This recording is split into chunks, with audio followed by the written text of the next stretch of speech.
Analysis পড়ছি না আমরা? জি স্যার। হ্যাঁ, শোনা যায় তো? এমনি অসুবিধা নাই? না স্যার। আচ্ছা, তো অ্যানালাইসিস পেজে আমরা দেখছিলাম যে সিমেন্টিক্যালি কারেক্ট, টাইপ ইনকারেক্ট, এই দুটো আমরা ডেফিনেশন আমরা এটা দেখছি। তো এখন আমরা এই যেখানে দেখলাম আমরা কোয়েরি গ্রাফ, জয়েন্ট গ্রাফ, কিভাবে দুটো আঁকা হয়। কোয়েরি গ্রাফটা আঁকা হয় এরকম যে তিনটা নোড, সিলেক্ট, এমপ্লয়ি নেম আর রেসপন্সিবিলিটি, এই দুটো অ্যাট্রিবিউট চুজ করতে হবে ফ্রম এমপ্লয়ি, অ্যাসাইন, প্রজেক্ট, এই তিনটা রিলেশন থেকে। এখন এখানে যে জয়েন্টটা দেওয়া হয়েছে সেটা হলো এমপ্লয়ি এবং অ্যাসাইন্ডের এমপ্লয়ি নাম্বার সমান কিনা, এবং অ্যাসাইন্ড এবং প্রজেক্ট এর প্রজেক্ট নাম্বার সমান কিনা, আর একটা হলো প্রজেক্ট নেম ক্যাটক্যাম কিনা, আর ডিউরেশন 36, টাইটেল প্রোগ্রামারদের। তো এই দুইটা আমরা করতে গিয়ে আমরা প্রথমে কি করব, জয়েন্ট গ্রাফ এবং কোয়েরি গ্রাফটা হলো যে সবগুলো নোট আঁকা হবে এখানে, তারপরে তাদের জয়েন্টগুলো লেভেল করে দেওয়া হবে এই যে অ্যারোর গায়ে। আর রেজাল্ট হলো যেখানে টেম্পোরারি রিলেশন, তো আমরা টাইটেল প্রোগ্রামার দিলে এমপ্লয়ির উপর এমপ্লয়ি নেমটা রেজাল্টে গেল, আর অ্যাসাইন থেকে রেসপন্সিবিলিটি আসবে। শর্ত হলো duration is greater than equal to 36 month. আর প্রজেক্ট, এটা সেলফ চেকিং একটা আছে যে সে এটা ক্যাটক্যাম প্রজেক্টের কিনা, ক্যাটক্যাম প্রজেক্ট কিনা। আর এখানে এই জয়েন্ট দুইটা অ্যারোর দুইটা রিলেশনের মানে মানে জয়েন্ট কন্ডিশনটা এখানে লেখা হলো। আচ্ছা, আর এটা গেল তোমার কোয়েরি গ্রাফ। আর জয়েন্ট গ্রাফে হবে শুধু যে ইকুয়ালিটি থাকলে, যেমন এখানে দুইটা রিলেশন ইকুয়ালিটি আছে, একটা হলো এমপ্লয়ি আর অ্যাসাইন্ডের জন্য এমপ্লয়ি নাম্বারের উপর, আর একটা হলো অ্যাসাইন্ড এবং প্রজেক্টের মধ্যে প্রজেক্ট নাম্বারের উপর। এই দুটো আমরা এখানে দিলাম। হ্যাঁ, তাহলে এটা জয়েন্ট গ্রাফ এবং সব নোট কানেক্টেড, কাজের একটা কারেক্ট কোয়েরি। আচ্ছা, এখন আরেকটা কোয়েরি এখানে দেখা গেছে যে এটা রং, টাইপ ইনকারেক্ট। কিভাবে হলো সেটা দেখো, যে এমপ্লয়ি নেম, রেসপন্সিবিলিটি, আর এখানে সবগুলোই আছে, একটা কন্ডিশন শুধু দেওয়া হয় নাই। একটা কন্ডিশন দেওয়া হয় না, সেটা কোনটা, যে assign dot project number, project dot project number. তাহলে এটা অ্যাসাইন ডট, তাহলে সেটা দেখো অ্যাসাইন এবং প্রজেক্টের মধ্যে কোনো রিলেশন নাই, কোনো জয়েন নাই। কাজে এই জয়েন না থাকার ফলে এই যে দেখো এটা নাই। তাহলে এটা হয়ে গেল সেলফ চেকিংটা সেলফ চেকিংটা তোমার হলো, মানে কোনো কানেকশন ছাড়া হলো। কাজেই এইরকম যদি কোনো নোট মানে কানেক্টেড না থাকে, তাহলে সেই ধরনের কোয়েরিকে আমরা বলি incorrect query, type incorrect query বা ইনকারেক্ট কোয়েরি। সবই ঠিক আছে, একটা জয়েন নাই, এটা লিঙ্ক নাই। আচ্ছা, এরপরে হচ্ছে elimination of redundancy. Elimination of redundancy এটা কিভাবে কাজ করবে? এলিমিনেশন অফ রিডান্ডেন্সি, সিম্পলিফিকেশন আর কি। তো এখানে বলছে দি enriched query qualification may contain redundant predicate, অর্থাৎ তোমার কোয়েরিগুলো সিম্পলিফাই করার সময় দেখা যেতে পারে যে এখানে রিডান্ডেন্ট প্রেডিকেট রয়েছে। তাহলে এই redundant predicate, a native evaluation of a qualification with redundancy can well lead to duplicate work. অর্থাৎ এই যে রিডান্ডেন্সি থাকার ফলে এখানে ডুপ্লিকেট ওয়ার্ক হতে পারে। such redundancy and thus redundant work may be eliminated by simplifying the qualification with the following well-known idempotency rules. idempotency rules, এখানে কিছু রুল আছে যে রুলগুলো ব্যবহার করে আমরা সিম্পলিফাই করতে পারি, দ্যাট মিন্স আমরা এলিমিনেট করতে পারি। যেমন এখানে বলা আছে যে predicate P1 and not P1 equals false. P1 or P2, এটা হলো P1. P1 or false equals P1. P1 or false equals P1.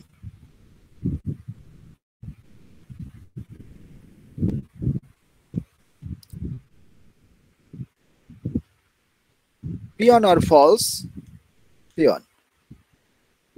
তাহলে এই যে রুলগুলো, এগুলো ব্যবহার করে কিভাবে কোয়েরি সিম্পলিফাই করা যায় সেটা আমরা দেখি।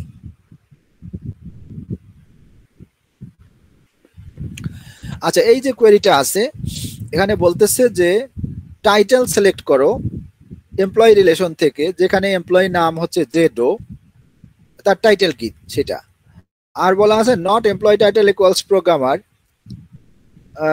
প্রোগ্রামার না যেটা, আর হচ্ছে টাইটেলস ইকুয়াল প্রোগ্রামার। এটা জাস্ট কোয়েরিটা কিছু এলিমিনেশন নিয়ে এসে দেখানো হলো যে এরকম যদি কোনো কোয়েরি হয় তাহলে কি হবে আর কি সেটা।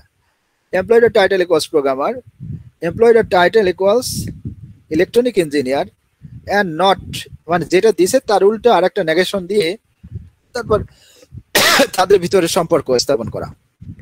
Not employee title equals electrical engineer. তাহলে এখন এইটা সিম্পলিফাই করলে এটা হয়ে যায়। কিভাবে হয় দেখো, প্রথমে তোমার এই রুলটা দেখো যে পিওন এন্ড নট পিওন সমান হলো ফলস, পিওন এন্ড পিওন এটা হলো নট, এটা হলো ফলস। তাহলে দেখো এইটাই কিন্তু এইটা যে এমপ্লয়ি ইন এম জেরো আর নট এমপ্লয়ি, ও না, not employee title equals programmer, এই দুইটা মিলে employee title programmer, employee title programmer, এই দুইটা মিলে কিন্তু ফলস, এই ব্রাঞ্চটা এই দুইটাই ফলস হয়ে যাচ্ছে। আবার employee title electrical engineer not employee, এই দুইটাও ফলস হয়ে যাচ্ছে। মানে নিচের দুইটা লাইনও ফলস হয়ে যাচ্ছে, উপরে দুইটা লাইনও ফলস হয়ে যাচ্ছে, শুধু থাকতেছে কি অর।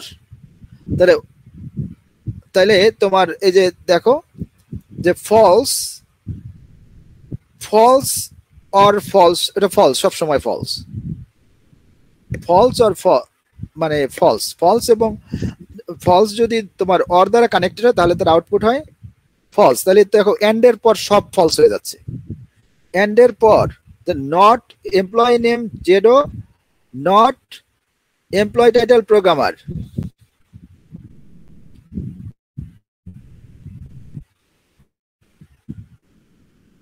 হ্যাঁ।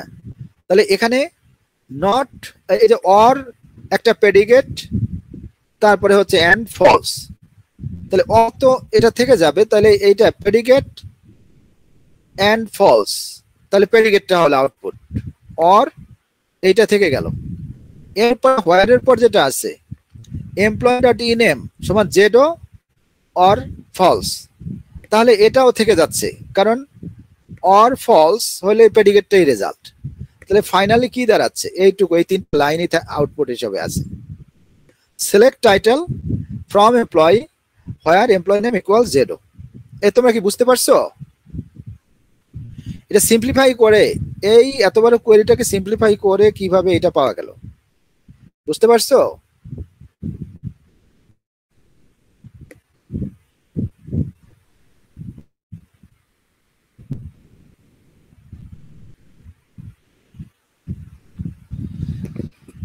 তাহলে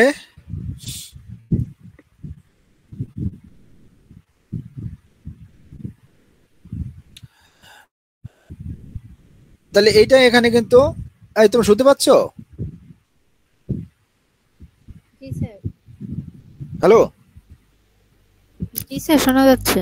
হ্যাঁ, আর কিছুক্ষণ পর কিন্তু লাইন কেটে দিলে মানে সময় শেষ হয়ে যাবে, তখন আমি আরেকটা লিংক দেব, ওই লিংকে ঢুকবা। হ্যাঁ, তাহলে এটা এখানে কোন কোন ফর্মুলা গুলো ব্যবহার করলো, একটা হলো পিওন অর ফলস, পিওন মানে প্রেডিকেট, যে কোনো একটা ক্লোজ, ফলস থাকলে সাথে অর দিয়ে, এই অর ডিসজাংশন উপরের দিকে যেটা ঘুরানো ওইটা হলো অর, আর নিচে উপরের দিকে যেটা ব্যাক সাইড সেটা হলো এন্ড। এইটা পিওন অর ফলস এটা ব্যবহার হচ্ছে একবার, আর পিওন এন্ড নট পিওন এটা ব্যবহার হয়েছে দুইবার, ফলস তারপরে ফলসের সাথে প্রেডিকেট, এগুলো করে তোমার দেখা গেল যে অরিজিনালি এই টাইপ কোয়েরির আউটপুট। তাহলে এটা পরীক্ষা অনেক সময় আসতে পারে কিভাবে তোমার সিম্পলিফাই করে এবং এটা এলিমিনেট করা যায়। Rewriting, what is rewriting? The last step of query decomposition rewrites the query in relational algebra. অর্থাৎ সেটা আমরা পাই যেভাবেই পাই সিম্পলিফাই করার পর যেটা হলো সেটাকে এবার রিরাইট করতে হবে রিলেশনাল অ্যালজেব্রায়। রিলেশনাল অ্যালজেব্রায় সিম্পলিফাই করতে হবে। This is divided into two sub steps. অর্থাৎ রিলেটিং এর কাজ দুইটা সাব স্টেপে বিভক্ত। Straightforward transformation of the query from relational calculus to relational algebra, relational calculus থেকে রিলেশনাল অ্যালজেব্রা, আর restructuring of the relational algebra query to improve performance. এরপর এটাকে রিস্ট্রাকচার করতে হয়, রিস্ট্রাকচারিং করতে হয়।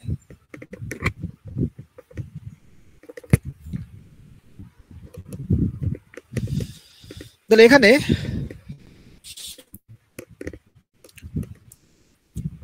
convert relational calculus to relational algebra, এটা কিভাবে করবা? রিলেশনাল ক্যালকুলাসকে রিলেশনাল অ্যালজেব্রায় কনভার্ট করা। ফার্স্ট কাজ, make use of query trees. Make use of query trees, তাহলে query tree, make use of query tree, এরপর কোয়েরি ট্রি ব্যবহার করতে হবে। যেমন এখানে একটা উদাহরণ আছে, find the names of employees other than Zedo who worked on the CAD/CAM project for either 1 or 2 years, অর্থাৎ 1 বা 2 বছরের জন্য যারা কাজ করছে CAD/CAM প্রজেক্টে, সেই সকল এমপ্লয়ের নাম জেডো বাদে অন্যটা, তাদেরটা বের করো। জেডোকে এখানে ইনক্লুড করা যাবে, নট ইকুয়াল টু জেডো, বুঝছো? এই জায়গায় কিন্তু এই দেখো এই কোয়েরিটা কিন্তু নট ইকুয়ালস জেডো দিয়ে দিচ্ছে। এই যে select employ name from employee assign project, তারপর হচ্ছে where employee number, assigned employee number and assigned project number, project number, employee number, ওই আগের কোয়েরির মতো। এখানে আগে জেডো ছিল, এখন not Zedo, not equal to sign, and project name equals CAD/CAM and duration equals 12 or duration equals 24। আচ্ছা, এটা তোমার প্রথমে আমরা এই রিলেশনাল হাই লেভেল ক্যালকুলাসটা আমরা লিখলাম, এটাকে এখন সিম্পলিফাই করতে হবে এবং এটার জন্য তোমার অ্যালজেব্রাইক ফর্মুলা, অ্যালজেব্রাইক নোটেশন, যেমন এখানে সিলেক্ট, আমরা এই সিলেক্টের পরিবর্তে আমরা পাই, এই যে পাইয়ের মতো যে সিম্বলটা, এটা ব্যবহার করি। আর কন্ডিশন হোয়ারের পর যেটা, সেটাই সিগমা ব্যবহার করা হয় এবং তার পাশে নিচের দিকে সবই কিন্তু সাবস্ক্রিপ্ট আকারে লেখা হচ্ছে, কন্ডিশনটা লিখে দিল। এই যে, আর এটা হলো ন্যাচারাল জয়েন, ক্রস সাইনের দুই পাশে কাটা থাকলে, আটকানো থাকলে সেটাকে বলে ন্যাচারাল জয়েন। তাহলে এই কটা সিম্বল দিয়ে আমরা এখন কাজ শুরু করি। তাহলে এখন এইটার উপর যদি কাজ করতে হয়, প্রথমে নিচের দিক থেকে কাজ শুরু করতে হবে, নিচের বটম লেভেলে দেখো কি দাও তুমি, ওখানে 3টা রিলেশন আছে, এমপ্লয়ি, অ্যাসাইন, প্রজেক্ট। তো প্রজেক্ট, অ্যাসাইন্ড, এমপ্লয়ি আমরা দিলাম। প্রথমে রিলেশনটা কার সাথে হওয়ার পর, এমপ্লয়ি আর অ্যাসাইন্ডের সাথে, এমপ্লয়ি আর অ্যাসাইন্ডের সাথে, এবং কি প্রেডিকেটের উপর এমপ্লয়ি নাম্বার দিয়ে, এই ন্যাচারাল জয়েনের পর এমপ্লয়ি নাম্বার দিলা। এখানে আউটপুটটা তৈরি হলো, সেটা ইন্টারমিডিয়েট রিলেশন, সেটা আরেকটা কন্ডিশন যেটা আছে সেটার সাথে, যেমন বলছে assign dot project number, project dot project number, assign dot project number. Assign তো আগে ওইটা থেকে নিয়ে আসছে, যেটা ইন্টারমিডিয়েট রিলেশন, আর প্রজেক্টের সাথে এটা হলো, প্রজেক্টের সাথে এটা হলো, হ্যাঁ, প্রজেক্ট এইটা এবং ইন্টারমিডিয়েট রেজাল্ট, এই দুইটার মধ্যে প্রজেক্ট নম্বর দিয়ে ন্যাচারাল জয়েন। এখানে একটা রেজাল্ট পাওয়া গেল। এখন এইটা থেকে আরো ফিল্টার করা শুরু করতে হবে, যে ওই সকল নেম সিলেক্ট করো, sigma employee name equals, it is not equal to Zedo, Zedo যাদের না, হ্যাঁ, তাদেরটাই করা হলো। তারপরে যেটা বলা আছে যে প্রজেক্টের নাম সিলেক্ট করো, এরপরে sigma project name equals CAD/CAM, sigma project name equals CAD/CAM project. তারপরে বলতেছে আবার ফিল্টার করতে হবে, মানে ওই ফিল্টার করতে করতে যেটা থাকে আর কি, ডিউরেশন ইকুয়ালস 12 বা ডিউরেশন ইকুয়ালস 24। তারপর সেখানে আমরা পেলাম এমপ্লয়ি নেম পেলাম আমরা, প্রজেক্ট এমপ্লয়ি নেম, এটা। তাহলে এখন এই হলো তোমার অ্যালজেব্রাইক কোয়েরিতে আমরা এটা পেয়ে গেলাম। এটাকে আমরা যদি এখন সিম্পলিফাই করে আউটপুট লিখতে চাই, তাহলে কি করা যায়? এই যে কিছু রিস্ট্রাকচারিং ট্রান্সফরমেশন রুলস আছে, অ্যাসোসিয়েটিভিটি, কমিউটেটিভিটি। অ্যাসোসিয়েটিভ রিলেশনগুলো এই যে কমিউটেটিভ, দ্যাট মিনস তারা সাইড চেঞ্জ করলে তাদের কোনো সমস্যা নেই, R into S, S into R একই কথা। আর natural join S, S natural join একই কথা, আর union S, S union R একই কথা। অ্যাসোসিয়েটিভিটি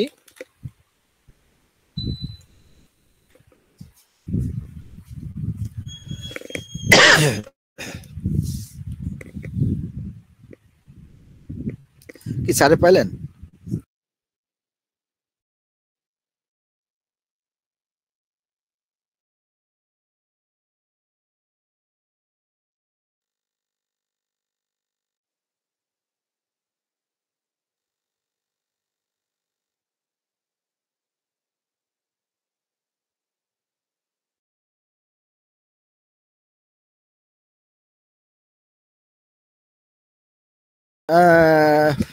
রিস্ট্রাকচারিং রুলস এই যেগুলো আছে এখানে, আমরা এগুলো যে এটা সাইড যদি চেঞ্জ করা হয় তাতে এদের রেজাল্টে কোনো পরিবর্তন হয় না। অ্যাসোসিয়েটিভ অফ বাইনারি অপারেটরস মানে দুইটা অপারেটর থাকলেও তাদের সাইড চেঞ্জে কোনো সমস্যা হয় না, যেমন আর ইন্টু এস ইন্টু টি, আর ইন্টু এস ইন্টু টি তাদের একই। ইডেম্পোটেন্স অফ ইউনারি অপারেটর, এইটা ইডেম্পোটেন্স অফ ইউনারি অপারেটর, সেটা প্রজেক্ট এ আর প্রজেক্ট এ আর একই জিনিস, মানে প্রজেকশন অফ এ অ্যাট্রিবিউটের আর এর উপর তার উপর আবার প্রজেকশন নিলে যে রেজাল্ট পাওয়া যায়, একবার প্রজেকশন নিলেই সেই একই রেজাল্ট পাওয়া যায়। যাই হোক, আমরা এটা দেখলাম এখানে কিছু রুল, এই রুলগুলো একটু সিম্পল, এত ডিটেলস দেখার দরকার নেই। তো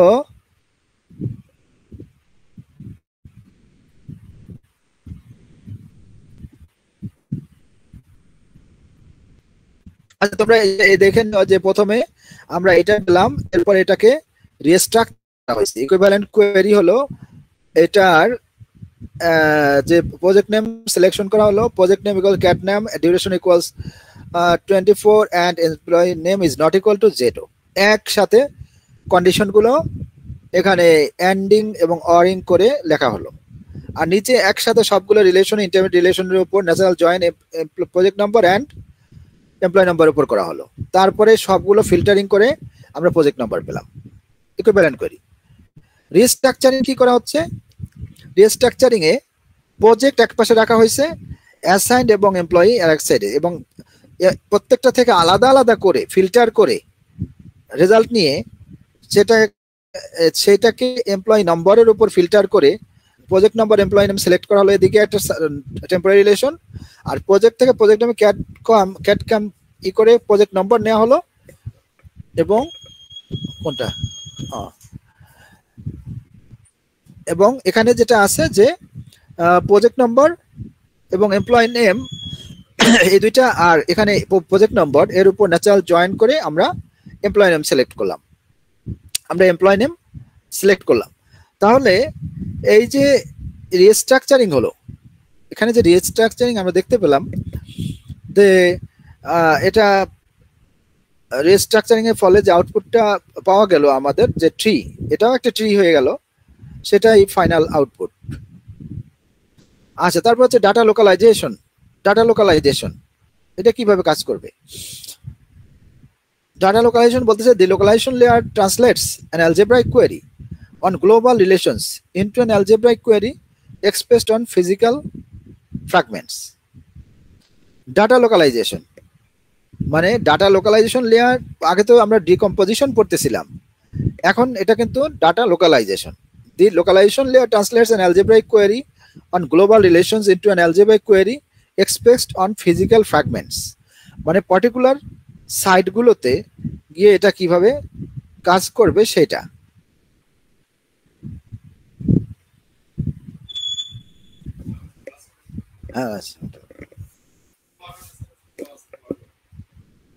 পোলাও কোথায়? ও তো গন্ধ আসে, গরুর মাংস আছে না? কত টাকা লাগে এতে? না দেখি খাই, পোলাও তো অত ভালো হয় না। আচ্ছা, না না, তাহলে এখানে আমরা না, আপনাকে না, এখানে আমরা লোকালাইজেশনের এটা দেখি এক্সাম্পলটা কতটা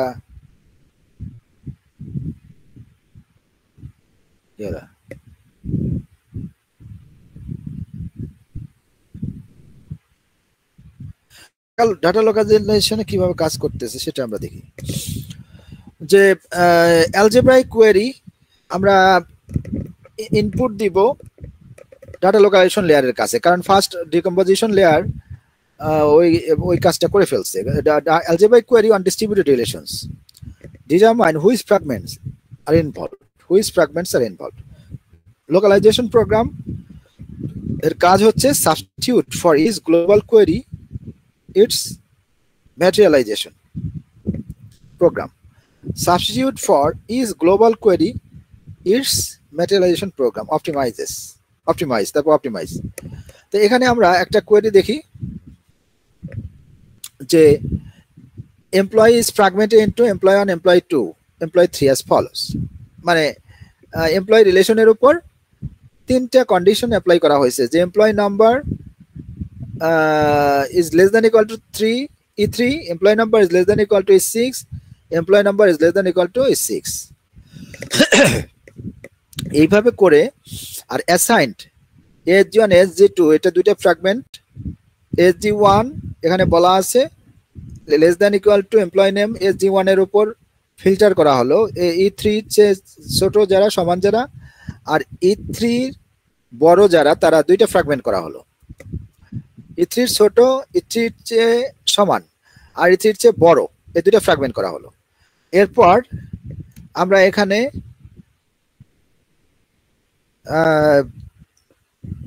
এই ট্রিটা দেখি MP2 MP1 MP2 MP3 assigned 1 assigned 2 এদের পর ন্যাচারাল জয়েন করা হলো এমপ্লয়ি নাম্বার দিয়ে ডান পাশে ফিগারে, আর প্রজেক্টের উপর প্রজেক্ট এবং ওই রেজাল্ট ইন্টারমিডিয়েট রেজাল্টের উপর প্রজেক্ট নাম্বার দিয়ে ন্যাচারাল জয়েন করা হলো। এরপরে ওই বাকি কন্ডিশনগুলো অ্যাপ্লাই করা হলো, এমপ্লয়ি নাম is not equal to Zedo, project name equals cat cam, duration equals 12 or 24, তারপরে ইম নেম সিলেক্ট করা হলো, প্রজেক্ট এমপ্লয়ি নেম সিলেক্ট করা হলো। যাই হোক, এটা মাঝখানে সবগুলো এত কিছু করার দরকার নাই, আপনার আমরা এইগুলো আমরা একটু স্কিপ করি। ডাটা লোকালাইজেশনের জন্য আমরা প্রথম একটা পর্যন্ত দেখি, তবে এটা রিরাইটিং তোমরা এই পর্যন্ত দেখে রাখো যে এটা ইকুইভ্যালেন্ট কোয়েরি, ডাটা লোকালাইজেশন এবং এটার মাধ্যমে যে প্রথম স্লাইডটা এই পর্যন্ত দেখো। শুনতে পাচ্ছ?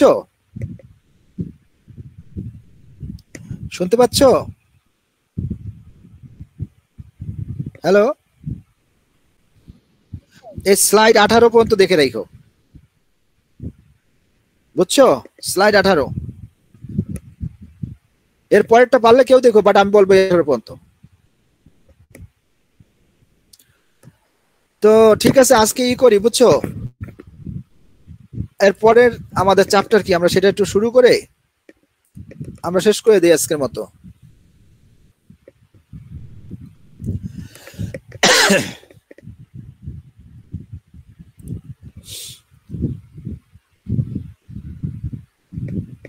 আচ্ছা, এখানে কয়েকটা ডেফিনেশন আছে।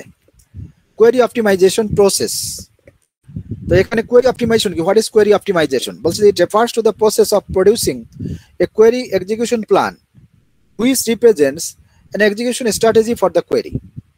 The selected plan optimizes, minimizes an algebraic or an objective cost function. The query optimization এর কাজ হচ্ছে produce a query execution plan QEP generate করবে, which represents an execution strategy, যেটা কোয়েরিটা কিভাবে এক্সিকিউট হবে সেটা রিপ্রেজেন্ট করে, the strategy তৈরি করা। The selected plan minimizes an objective cost function, অর্থাৎ যেই এই প্ল্যানগুলোর মধ্যে একটা প্ল্যান থাকবে যেটা কস্ট ফাংশন মানে মিনিমাইজ করে, প্ল্যান মিনিমাইজ করে কি, অ্যান অবজেক্টিভ কস্ট ফাংশন, মানে ওইটা কম, যেটা সবচেয়ে কম সেটাই হলো selected strategy. Query optimizer, what is a query optimizer? The software module that performs query optimization. Query optimizer হলো একটা সফটওয়্যার মডিউল যেটা কোয়েরি অপটিমাইজেশন সম্পন্ন করে। It consists of 3 components. অনেক কোয়েরি অপটিমাইজেশন তিনটা কাজ, the search space, cost model আর search strategy. cost model, search space, cost model, search strategy, query অপটিমাইজারের তিনটা পার্ট। আমরা এখানে কোয়েরি অপটিমাইজেশন প্রসেসে আমরা দেখতে পাই যে একটা ইনপুট কোয়েরি আমরা দিলাম সার্চ স্পেসে, সে কি করতেছে, সে ট্রান্সফরমেশন রুলস ব্যবহার করে ইকুইভ্যালেন্ট কোয়েরি এক্সিকিউশন প্ল্যানে কনভার্ট করে। সেটা আবার সার্চ স্ট্র্যাটেজির কাছে আমরা দেই, সেটা এরকম সিম্পলিফাই হতে থাকে। তারপরে ফাইনাল আউটপুট পাই বেস্ট কোয়েরি এক্সিকিউশন প্ল্যান। কিসের মাধ্যমে? কস্ট মডেল থেকে আমরা যে সার্চ স্ট্র্যাটেজিগুলো ইভ্যালুয়েট করি, যেটা সবচেয়ে বেশি মানে সবচেয়ে কম কস্ট জেনারেট করে, সেটাই বেস্ট কোয়েরি এক্সিকিউশন প্ল্যান। তাহলে এটা গেল। আমরা সার্চ স্পেস নেক্সট ক্লাস থেকে, বুঝছো, সার্চ স্পেস পড়বো। তো ওকে, ঠিক আছে, আমি অ্যাটেন্ডেন্সটা দেই। হ্যাঁ, অ্যাটেন্ডেন্সটা দিতেছি। কতজন আছে? সবাই অ্যাটেন্ডেন্স দিয়ে দেবো?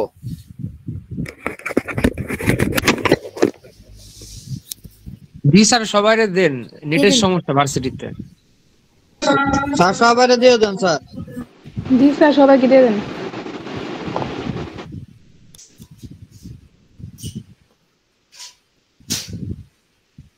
ফ্র্যাগমেন্টস, রিলেশনাল ফ্র্যাগমেন্টস, ওইটা 3টা।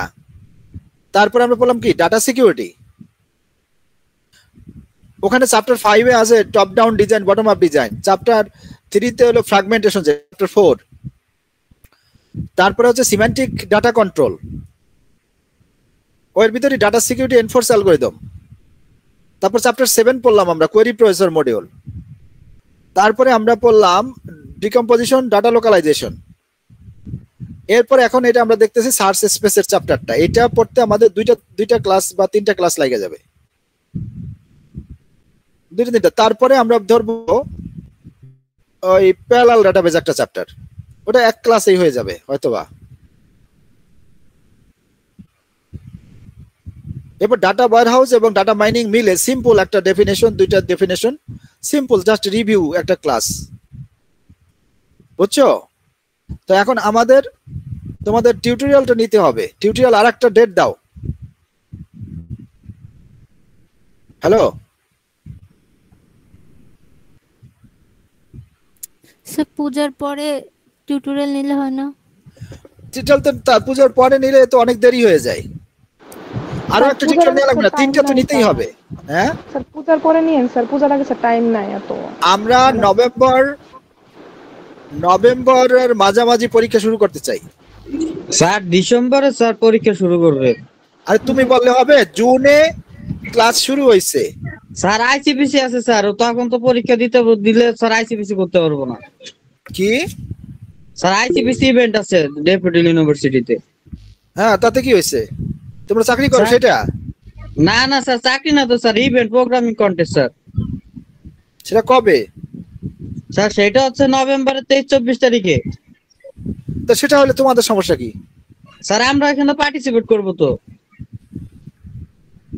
কোয়েরি প্রসেসর, বুঝছো, ওইটা। আর সাথে থাকবে এর আগে আর কি কি পড়াইলাম? আর ফ্র্যাগমেন্টেশন তো হয়ে গেল না?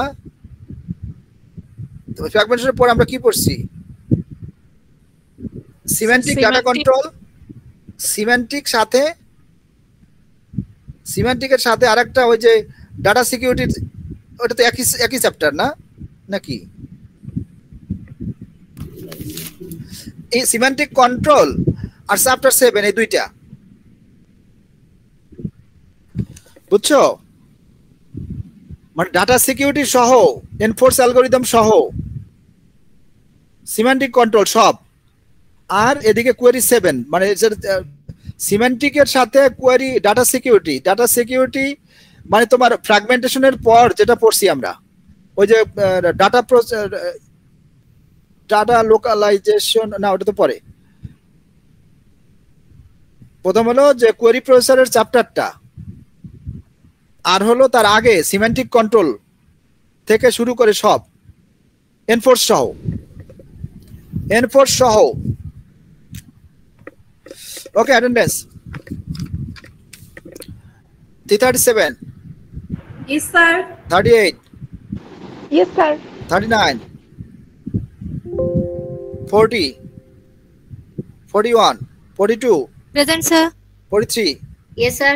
44। Present, sir. এই আজকের অ্যাটেন্ডেন্স সবার জন্য, বুঝছো, for all. Thank you sir. সবার জন্য, কারণ হলো এই বিভিন্ন জন আসে না, এই সেই টানা, মানে টানা হাসরা কইরা